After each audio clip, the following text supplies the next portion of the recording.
Welcome back to the Shattered Hole podcast, where we talk, feel, and heal together by doing what? By acknowledging our hurt, claiming our healing, and living as a new creation. I am always excited that you chose to click it, to listen, to download the stream, to come on in the room as we have a talk together. You ready to talk? Because I am ready to talk to you. This time around, I was really in prayer, really asking God, like, what is it that He wanted me to kind of more so talk about. Like, I always have like a theme throughout like each season. And I know you're like, each season, we're only in season 2. Okay, I'm thinking ahead. Okay, be connected. But this season has really just been about leadership and what it really takes out of you. But today I want to talk about leading while still broken. And believe it or not, we are all in some area in a state of brokenness. And leading while broken does not automatically state that this leader is doing a bad job leading externally.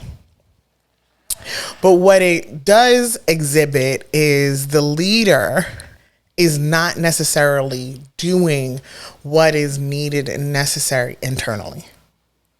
And not even because they intentionally don't want to take care of themselves. They're intentionally neglecting oneself. That's not the case either. We often get caught, depending on what season we're in, being so consumed with the responsibility of our title that we forget about the responsibility of the person who holds the title. And so that's what I mean when I'm talking about leading while broken. So let's talk about it. First, before we get to the responsibilities of the title and what that looks like and better practices that we can kind of go into, can we talk about the person of a leader, right? There is a conference that kind of happens every year. And I've gone to a few of them, and they had some really amazing speakers. It's called like the Global Leadership Summit, so Global Leadership Network, depending on who you ask, right? And the one thing that they consistently say is everyone has influence. I know sometimes that when we're talking about leadership, we're only thinking about, if you're a leader at your job, or you're a leader at your church, or you're a leader somehow in a political arena in your community or state or higher. But if you are the one who is creating the rules from your home, then you're leading. If you are the one who is creating the rules from yourself, then you're leading. And sometimes, and I want to make this distinction just for a minute. I'm just going to tap it and leave it. Everyone can't be a leader. You need to, at some point, take the position of follower. And the position of follower has a great deal of honor, responsibility, requires tenacity, commitment, and humility, just like the leader's position has humility. It just functions differently. And depending on at what part or what area, there's a time and space where in this particular area you lead, in this particular area you follow. They both require you to take care of the person who's doing either. Whether you are following or whether you are leading, the responsibility of you taking care of you is still needed and necessary. So let's get back to the leader though. With the leader, first recognizing that they are one,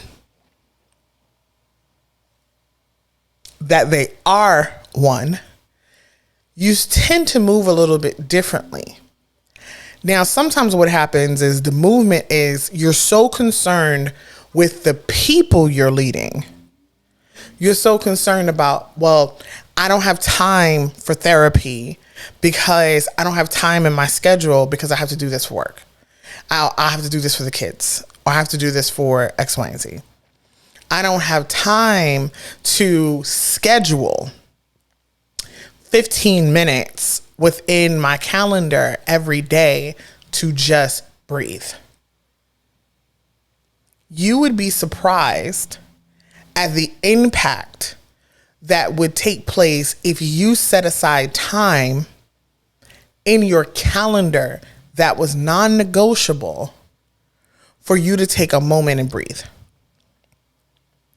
Your breath, let me dive in a little bit. Your breath is so valuable that God himself gave it to you. God himself gave you this breath in order for everything in your system, everything in your body, your mind to work and function. And one of the things that happens first when you are stressed, when you are exhausted, is a laboring of breathing. It is hard to breathe. When you have a panic attack, your system is overwhelmed and your breathing is the first thing that's affected. Because if I can disrupt the way that you breathe, then I can disrupt your entire body. But if you are conscious and intentional about taking time to just even do this one thing of being able to take time and be present with your breath, catching your breath, settling your mind, it literally will settle your mind, bring your heart rate down, cause you to just be present in the peace and quiet of a moment. If you're like, well, as soon as I wake up in the morning, as soon as you wake up in the morning, listen, I have a son, he's 17 now, and he learned, mommy's in the bathroom. I need a minute. Mommy's in the bathroom. I need a minute. And I would sit in that bathroom. Okay. Just dealing with my breath to just settle me to be present in my body, to be present in my mind, to be present in like the moment before everything else got an opportunity to get a hold of me. Sometimes that centering of breath just allows you a moment for the things in your mind, the people, the responsibilities to let go of you for a minute. And for you to pay attention to you. And what usually happens is when you make that a practice, you begin to develop this discipline that states, I need something for me in this day, no matter what the day requires. Because there is a cultural pressure to grind, to hustle, to move in this particular manner that disregards the humanity of me. It disregards the fact that I need a moment to just stop. And can I tell you that your train ride to work is not to stop? Can I tell you that you taking a a 15-minute break on social media during your lunch break is not to stop.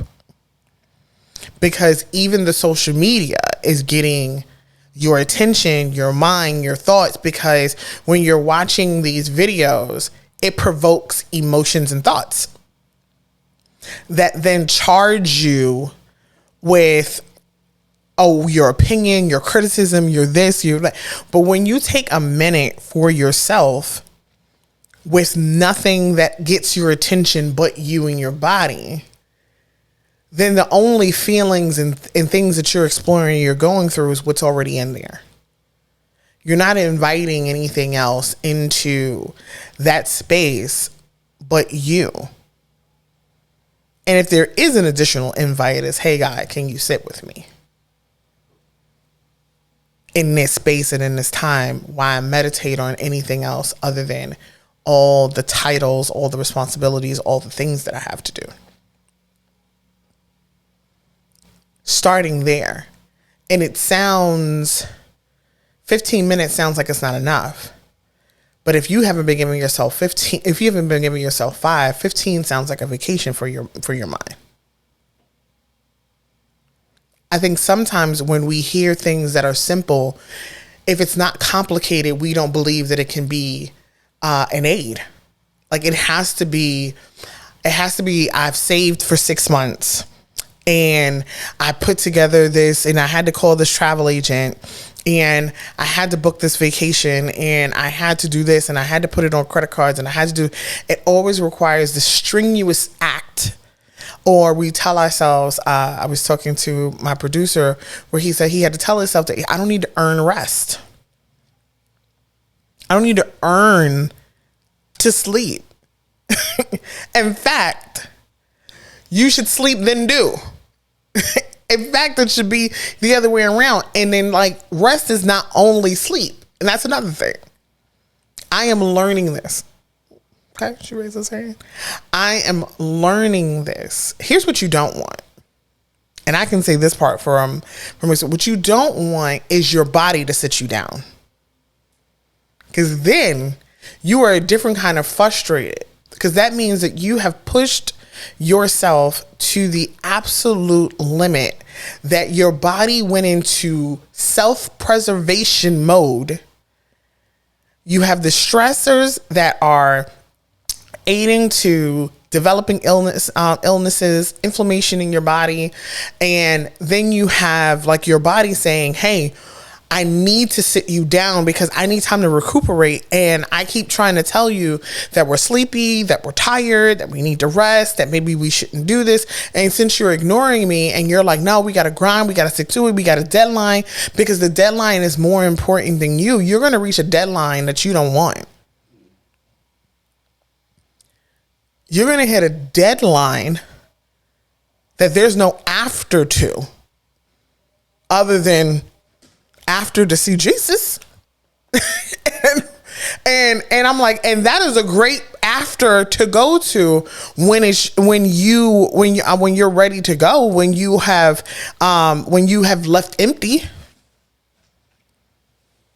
not when you have neglected yourself so severely that your body literally has decided that the best thing that I can do is shut him down, get him to sit, get him to relax, make him so tired. Man, I just can't, I don't know what this is. I have like this severe fatigue.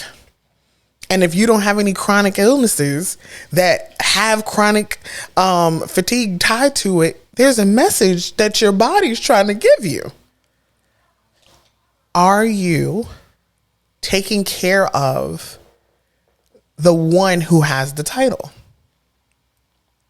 Then you think about the season that you're in. Another way of recognizing that you are in a broken space is there's nothing that's really changed. These last few years, you have been dealing and enduring with the same things, but there's something about this season and time where everything feels heavy.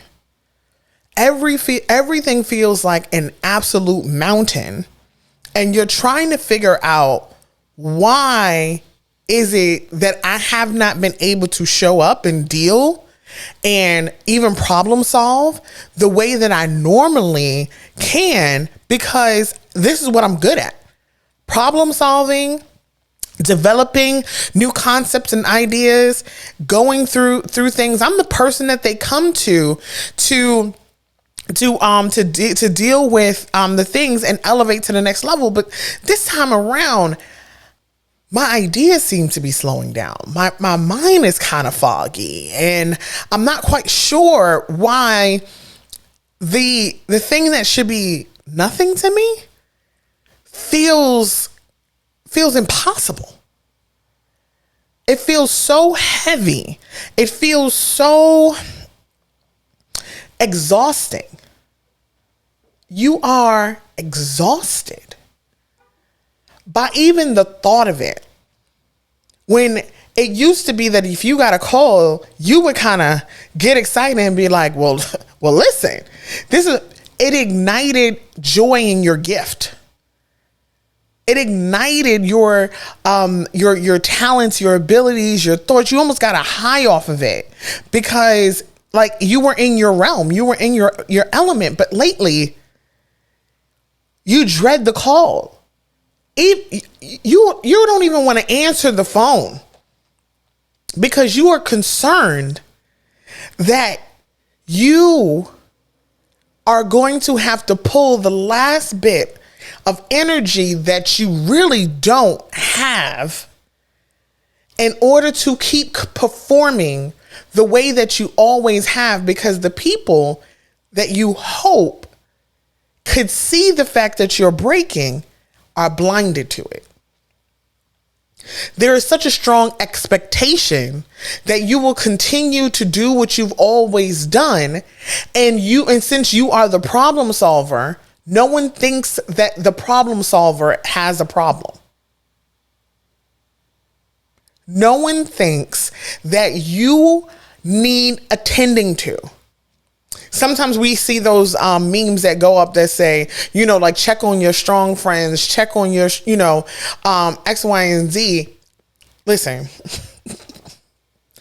if I'm your strong friend, if I'm the one that you got to put a lion next to in the picture and the thing, do me a favor. I need you to rediscover the way you see me. Because strength does not mean invincible. It does not mean that because I have perpetually been able to deal with hard situations and come out victorious. If anything, that means that I have a really good relationship with God. Say something about it. You know what I mean? Like I'm just saying that the God I serve has been carrying the weight, and you get to see the benefits of his blessings upon me. But it doesn't mean that I don't need the care of your compassion and consideration. I need you to remember that we're two humans having a very different experience at times, but both require grace, both require compassion, both require understanding, and our partnership together to get through things is great. But if I'm the only one always getting you through and you're never the one seeing if I need help getting through, the relationship is really, really disjointed. And it's probably the reason why you're not getting an answer anymore.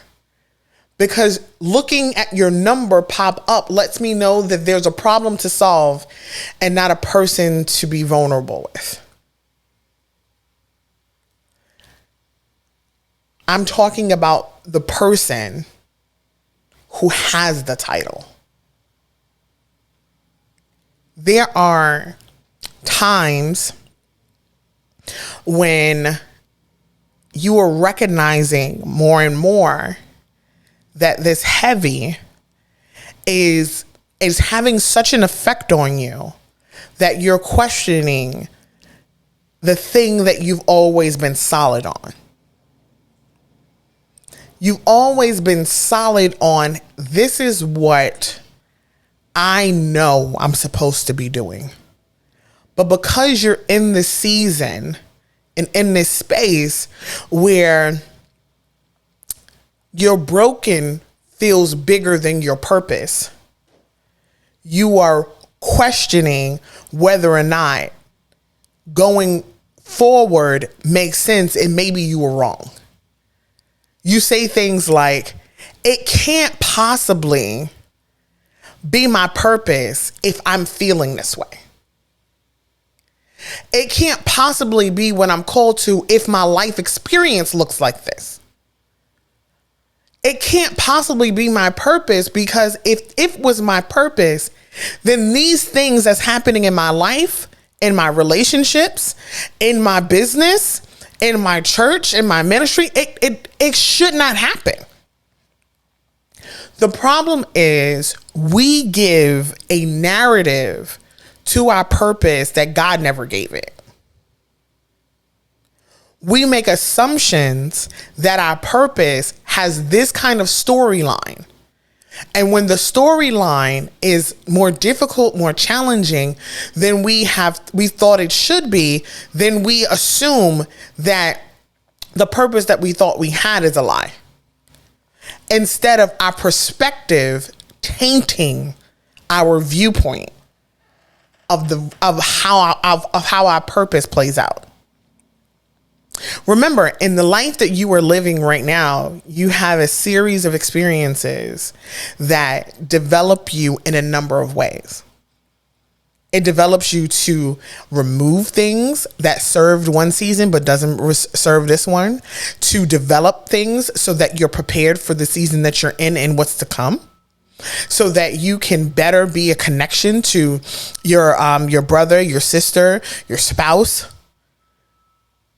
Everything is working together. I always, when I used to pray and talk to God and be like, your blueprint is fire.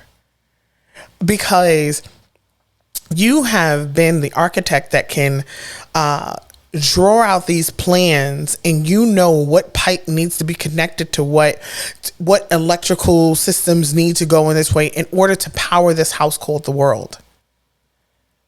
You know where the water needs to be stored. You know where the fuel needs to be. You know where everything needs to be placed in order for it to work. You know what workers, you know what people need to be connected together in order to build this skyscraper. You know all of the mechanics and all of the disciplines. Like, your strategy is so phenomenally brilliant. Yet sometimes, God, I get lost in the house. And I feel like I'm the only one in the room. I don't have the key to the door. And I'm crying and no one can hear me. Like, there's no one close enough. There's no one that knows that I lost the key. There's no one that knows that I'm in this corner of your house. There's no one that knows that I need water, that I need nourishment, that I need a word. No one that knows this thing. So I feel disconnected or left out of your plans. And how can I feel that way if the purpose that you've given me requires connection, access, nourishment? It feels like I fell away from you. I'm talking about the leader that has the title. And no one checks on you because you're the leader. The closest you get is, are you good? Are you okay? Maybe if you were a pastor, they go, let us pray for our pastor. But it's shallow. And when he says, I need help, she says she needs help. She don't get hands. She gets prayers. He doesn't get laborers. He gets prayers. And prayers are powerful. But what's even more, not more powerful, but also powerful is for you to see your ability to be the help and do that for that leader, because you recognize that there's a person behind the title.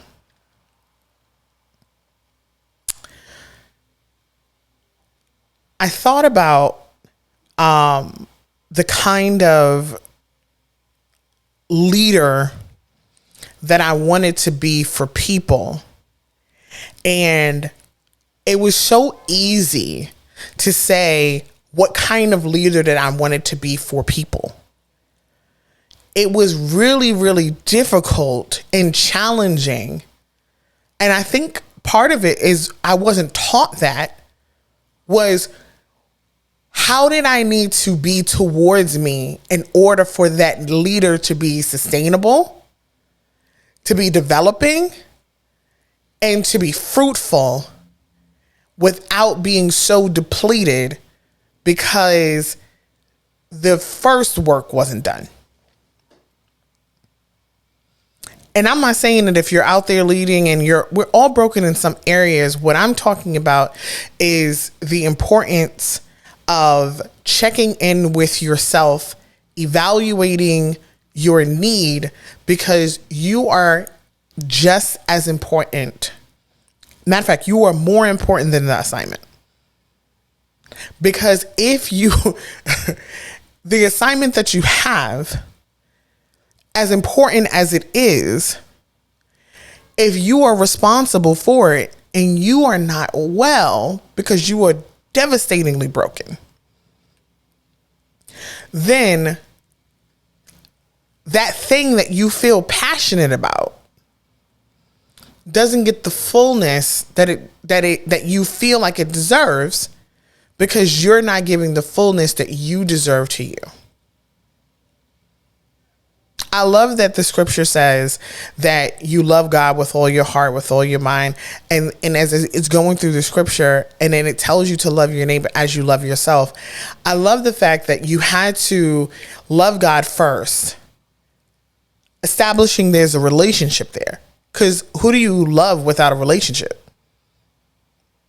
How do you love someone that you're not in a relationship with? So you have a relationship with someone, and what happens in the relationship, there's a communication of who they are and who you are. And when you find out who you are, you find out what you need. You find out what serves you and what doesn't serve you. You find this really clear understanding of each other. And then when you go and you have external relationships with other people and you go, hey, my name is Samora, you have an understanding of the I am that you are, because you've been in relationship with the great I am. That connection there's a feeling that happens in that space. There's care, communication. There's a depth that happens in that space that gives you this ability to, because you can do a number of things empty. You just feel it differently. My encouragement to you is titles are an amazing external highlight of an honor and achievement. But if the title is more important than the person who holds the title, is a problem. I'm not talking about arrogance. I'm talking about care, love, attention, mental health. I'm talking about making sure that you have accountability partners, prayer partners, making sure that you have a therapist, making sure that you are talking things through and out, that you have wise counsel, that you have a demonstration or place where you can be vulnerability. I do understand that you cannot open your vault to everyone. But if you don't have a circle, however small, that you can be fully broken with, not only will it impact your leadership, because whether you intend to or not, you will spread your broken habits and then call yourself a good leader. You're not being a great leader when you are neglecting you. Because what tends to happen is you're so frustrated by the call of your responsibility that the people that you were called to get the wrath of your frustration because you weren't vulnerable enough to say, I need to pause here. I need to stop here. I need to delegate here. I need to trust here. I need to have these moments. I dare you to recognize how valuable you are. The need will be there. So make sure that you incorporate taking care of you while you take care of the need. There are going to be times where you have to go harder than others. And I'm not talking about listening to your feelings and allowing a feeling in a moment to dictate permanent decisions. I'm talking about you really evaluating the last time you had any rest at all. The last time that you spent time with your family. The last time that you could hear your own self think without the thoughts were being for someone else. When the last time have you dreamed that wasn't tired to your work? You are a valuable, important individual. You're leading because there was something to lead. You're leading because you are capable. You're leading because you were talented. You're leading because you were willing. You were the one who said that the laborers may be few, but I'll be one.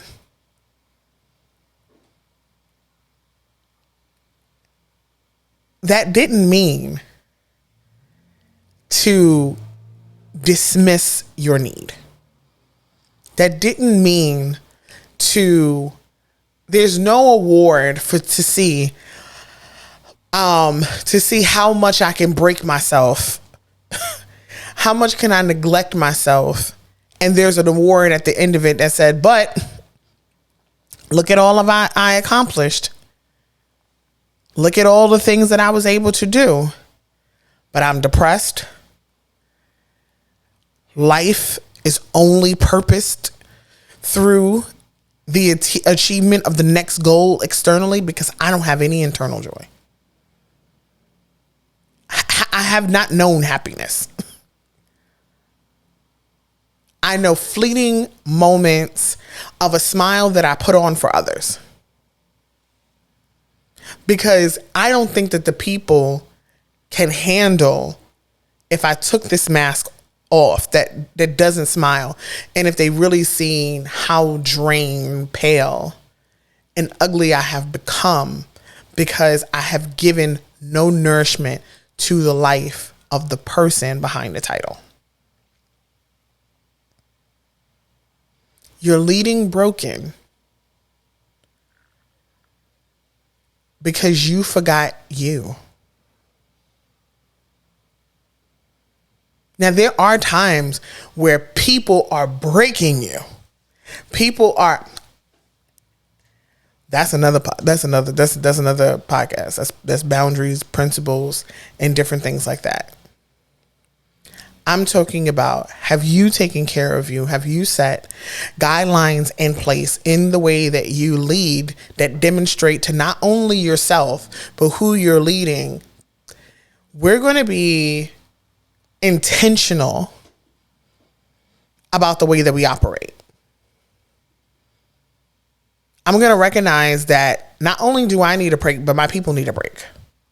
And it's going to start by me demonstrating how to rest, how to center myself, how to get help, how to be vulnerable, and how to trust other people, and even in the mistakes, be grateful for the lesson of them. Mistakes are the character developers. They're needed and necessary because they will expose you to areas that you would have never seen if you didn't have them. So we don't run from mistakes. We don't run from failure. We run into it because I need the data. I need the data. You are an amazing human. You are valued. You are strong by how vulnerable you are willing to be. To express yourself in a way that says, I don't have it all together. I don't know. I don't have all the answers. I do need help and assistance. And we're going to create a system internally and externally that demonstrates that us as humanity not only need each other, but we need to take care of ourselves because it's important. Because it's important. There's always going to be something that happens that goes awry. But you can conquer it. You can conquer it. Listen, I want you to remember how needed you are. You're needed here. But can I tell you that we need you well? We need you seen. We need you healed or healing. Just like that agenda is so important to accomplish. You being the agenda is so important to take care of. Listen, thank you for allowing me, for a moment, to encourage you to recognize you are so loved and needed and important. I pray that not only do you believe me, but it charges you to do something different. Listen, this is a new year. We are not going to repeat things that we have recognized has been to our emotional and mental and even physical detriment. There's a change coming in. It starts now. And it starts with 15 minutes. 15 minutes. And then see where you can grow it to. See what else can be applied. You're worth it at every step. It's why God gave you his breath. Because you were important. Listen, remember, I see you. I am listening, and I love you. God bless.